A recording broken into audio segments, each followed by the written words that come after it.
زریون اور بطول کی جو ایک محبت ہے نا اسے انتہا لیول پہ پہنچ چکی ہے، لیکن زریون کو اس بات کا نہیں پتہ کہ اس کی زندگی میں بطول نہیں آئے گی، راحہ آئے گی، اور راحہ کے آنے کی وجہ سے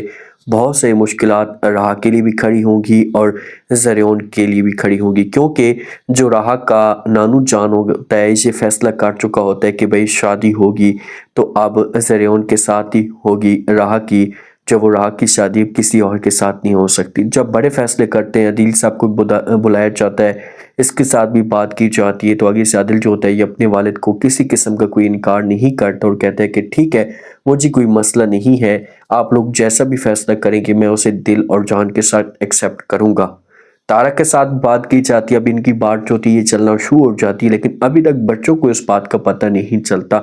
آسی اپنی طرف سے زور لگا رہی تھی کہ بھئی یہ سب کچھ جلدی سے ٹھیک کیا جائے، اگر دیر ہو گئی تو ہر چیز ہاتھ سے نکل جائے گی اور پھر میری بیٹی جو وہ پیسے والوں کے ساتھ شادی اس کی نہیں ہوگی، میری بیٹی جو ہے پسلی اور خوار ہوگی۔ بطول اور جو ہمارا زریون ہوتا ہے ان دونوں کی آپس میں ملاقات ہوتی ہے، دونوں ایک دوسرے کے ساتھ گپ شپ کر رہے ہوتے ہیں ایک دوسرے کا ہاتھ پکڑ کر، تو زریون جو ہوتا ہے اسے بطول کو کہتا ہے کہ بھئی مجھے جو وہ پورا یقین ہے کہ میری جو محبت ہے، اس سے میرا جو ایک یقین ہے یا فیصلہ ہے یہ آپ کی آنکھوں سے نکل کر باہر ترستا ہے اور مجھے آپ کے فیصلے کا انتظار رہے گا، آپ بتائیں کہ آپ کیا چاہتی ہیں یا آپ کی رائے کیا اس پر میں۔ جب یہ باتیں بطول سنتی ہے تو یہ زریون کا ہاتھ پکڑتی اور کہتی کہ میرے دل کی یہ خواہش ہے کہ آپ کی جو بھی دعا ہے وہ جو بہت جلدی قبول ہو، آپ جس کو بھی چاہتے ہیں یا جس کو بھی پسند کرتے ہیں آپ جو وہ اسے حاصل کریں۔ تو زریون جو ہوگی یہ کھل کر پھر اپنی محبت کا اظہار کر دے گا اور بطول جو ہوگی یہ اس کا ساتھ دے گی۔ اب دونوں ایک دوسرے کے ساتھ بہت زیادہ محبت کرنا شروع ہو چکے ہیں اور ابھی تک ان دونوں کو اس بات کا نہیں پتا کہ بھئی راحہ کے بارے میں بات پکی ہو چکی ہے، کیونکہ بطول کو ماں نے ایسے مجبور کیا یا ایسے اس کا مائنڈ چینج کیا کہ دماغ میں اسے بات بیٹھ جاتی کہ بس میں شادی کروں گی تو صرف اور صرف زریون کے ساتھ ہی کروں گی، زریون کے علاوہ کسی اور کے بارے میں سوچ بھی نہیں سکتی۔ تو اسی وجہ سے جو وہ آگے سے بطول جو ہوتی ہے یہ بھی پھر مجبور ہو جاتی ہے کیونکہ ماں کی ضد ہوتی ہے، تو اس طرح کے فیصلے جو ہوتے ہیں یہ پھر آگے چلنا شروع ہو جاتے ہیں۔ دوسری طرف جو نانو جان ہوتا ہے نا اسے سوچتا ہے، سوچنے کے بعد یہ فیصلہ کرتا ہے کہ یار چلو میں نے اپنے بیٹے کو بتا دیا ہے، اب میں اپنی بیٹی کو بھی یہ سب کچھ بتا دوں کہ بھئی میں نے جو وہ یہ فیصلہ کر لیا ہے کہ راحہ اور زریون کی شادی ہوگی۔ راحہ اپنے والد کے ساتھ مل چکی ہے، ان کی بات بھی چلنا شروع ہو چکی ہے، لیکن ابھی تک راحہ اپنے والد کو پہچان نہیں رہی، ابھی تک والد کی جو اصلیت ہے یہ راحہ کے سامنے کھل کر نہیں آئی۔ جس دن راحہ کے سامنے اپنے والد کی اصلیت کھل کر آئے گی تو اس کے بعد جو ہے نا راحہ مکمل طور پر اپنے والد سے نفرت کرنا شروع کر دے گی، کیونکہ والد نے اس کے ساتھ جو وہ ناجائز ہی اتنا زیادہ کیا ہے، اسے اتنی زیادہ تکلیفیں ہی دی ہیں۔ جب یہ دونوں بیٹھے ہوتے ہیں نا ایک دوسرے کے ساتھ گپ شپ کر رہے ہوتے ہیں تو آگے سے والد جو ہوتا ہے راحہ کا یہ بات کرتا ہے راحہ کے ساتھ، راحہ کو کہتا ہے کہ پتہ نہیں کیوں مجھے ایسا لگتا ہے کہ جب میں آپ کو دیکھتا ہوں تو آپ میں مجھے اپنی بیٹی نظر آتی ہے۔ جب یہ باتیں راحہ سنتی تو راحہ یہاں پر شاکڈ ہو جاتی ہے، کیونکہ راحہ کے دل و دماغ میں یہ بات تک نہیں تھی کہ بھئی میرا والد بھی ایسا کر سوچتا ہے، کیونکہ ابھی تک راحہ نے ہو سکتے کہ اپنے والد کو یہ بات بھی نہ بتائی ہو کہ بھئی میرا والد بھی گم ہو چکا ہے، مجھے بھی اس بات کا نہیں پتا۔ تو راحہ اس معاملے پہ ہوگی بڑی کنفیوز، یہاں پر تو کوئی جواب نہیں دے گی ایسی، لیکن جس وقت یہ گھر کے اندر آئے گی تو اس کے دل و دماغ میں یہ باتیں چلنا شروع ہو جائیں گی کہ یار آخر کار یہ ایسا کی باتیں کیوں کہہ رہا تھا، اس کے پیچھے ریزن کیا ہے یا اس کے پیچھے وجہ کیا ہو سکتی ہے، اور جب گھر کے اندر آئے گی تو آ کر جو اپنے نانو کے ساتھ بھی یہ بات کر سکتی ہے۔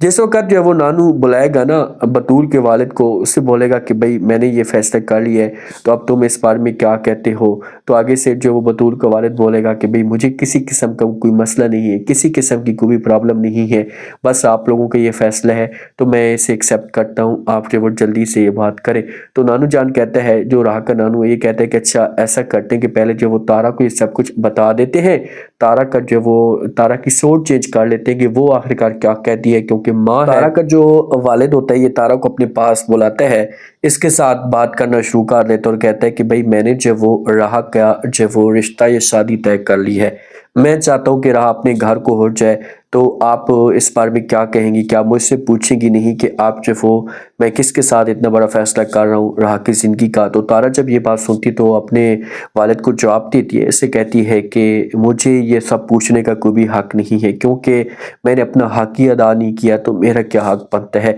تو یہ باتیں نانو جان سنے گا راہ کا تو یہ بولے گا کہ وہ سب کچھ ٹھیک ہے، میں اس بات کو سمجھتا ہوں، لیکن اب ماں ہے اور اپنی بیٹی کے بارے میں اچھا فیصلہ کر سکتی ہیں، کیونکہ کل کو پھر آپ ایسا نہ ہو کہ آپ یہ سب کچھ میرے اوپر ڈال دیں کہ بھئی میں نے جو وہ آپ کی بیٹی کی زندگی برباد کی۔ تو تارا اپنے والد کو بولے گی کہ میں کسی قسم کی کوئی بھی بات نہیں کروں گی، کسی قسم کا کوئی بھی تماشا کھڑا نہیں کروں گی، میں چاہوں گی کہ جہاں پر بھی آپ شادی اس کی کر رہے ہیں مجھے پورا یقین ہوگا کہ کسی قسم کی کوئی راہ کو پریشانی نہیں ہوگی۔ اب زریون کا بھی بتا دے گی، تو تارا تو زریون کو بطول کے ساتھ دیکھ چکی ہے، تو یہاں پر تارا کو ایک خوف سا آنا شروع ہو جائے گا کہ یار اگر یہ جاتی ہے بات اس طرف تو پھر تو معاملات جو کہ یہ خراب ہو جائیں گے، کیونکہ آسیہ بیگم تو کبھی بھی یہ چیزیں برداشت نہیں کرے گی۔ آسیہ تو صاف الفاظ میں انکار کر دے گی سب کو کہ بھئی یہ شادی نہیں ہو سکتی، چاہے جو کچھ بھی ہو جائے، اس نے تماشا کھڑا کر دینا ہے۔ تارا سے جب کھل کر پوچھے گا تو یہ بولے گا کہ تارا بولے گی کہ مجھے کسی قسم کا کوئی بھی مسئلہ نہیں ہے، طرف سے کوئی بھی انکار نہیں ہے، لیکن راہا اور زریون سے یہ بات آپ کنفرم ضرور کر لیں کہ ان کی کیا رائے ہے جب وہ اس بارے میں کیا کہتے ہیں۔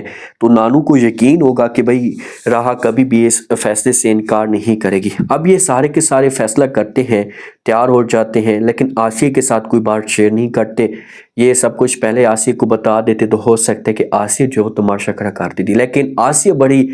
جلد بازی میں ہوتی ہے کہ جلدی سے میں یہ کام کروں، تو یہ پھر اپنے سسر کو آواز دیتی ہے، اور ساتھ میں جو آسیہ کا ہسبینڈ بھی ہوتے ہیں دونوں کو آواز دیتی ہے اور کہتی ہے کہ سنیں میں آپ لوگوں سے ایک بات کہنا چاہتی ہوں۔ تو یہ پھر رک جاتے ہیں، ابھی آفس کی طرف جا رہے ہوتے ہیں، تو یہ کہتے ہیں کہ بھئی میں نے جو وہ زریون کی جو وہ شادی کا فیصلہ کر لی ہے۔ تو آگے سے نانو جان جو ہوتا ہے راہ کا کہتا ہے کہ بھئی کس کے ساتھ فیصلہ کر لیا ہے؟ زریون کی تو ہم شادی کروا رہے ہیں۔ تو آسیہ جو حیران ہو کر پوچھتی ہے اور کہتی ہے کہ بھئی کس کے ساتھ آپ زریون کی شادی کروا رہے ہیں؟ تو آگے سے راہ کا نانو کہتے ہیں کہ راہ کے ساتھ۔ تو آسیہ کی جو ہے یہاں پر پسینے چھوٹ جائیں گے، اس لیے چیزیں برداشت تک نہیں ہوگی کہ بھئی یہ سب کچھ کیسے ہو سکتا ہے، کیونکہ اس سے مکمل طور پر امید لگ چکی تھی۔ آسیہ یہاں پر کھلے عام انکار کر سکتی ہے کہ بھئی یہ سب کچھ نہیں ہو سکتا۔ اگر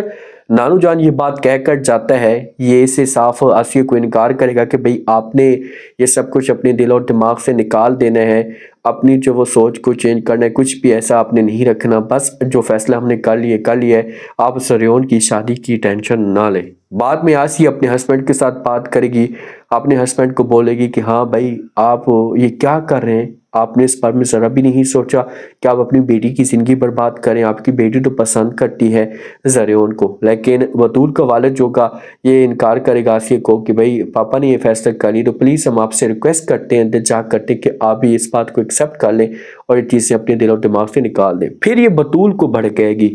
جب یہ سب کچھ دیکھے گی نا تو پھر یہ بطول کا مائنڈ چینج کرے گی اور کسی حد تک جو اپنے مقصد میں کامیاب بھی ہو جائے گی۔ اب دیکھتے ہیں کہ نیکسٹ ایپیسوڈ میں کیا انٹرسٹنگ ٹوسٹ پیدا ہوتا ہے اور مزید کیا پریشانیاں جو ہوتی ہیں اسے راہ کے لیے کھڑی ہوتی، کیونکہ راہ اور بطول کے بیچ میں اب ناراضگیاں یا دوریاں جو ہے وہ چلنے والی ہیں۔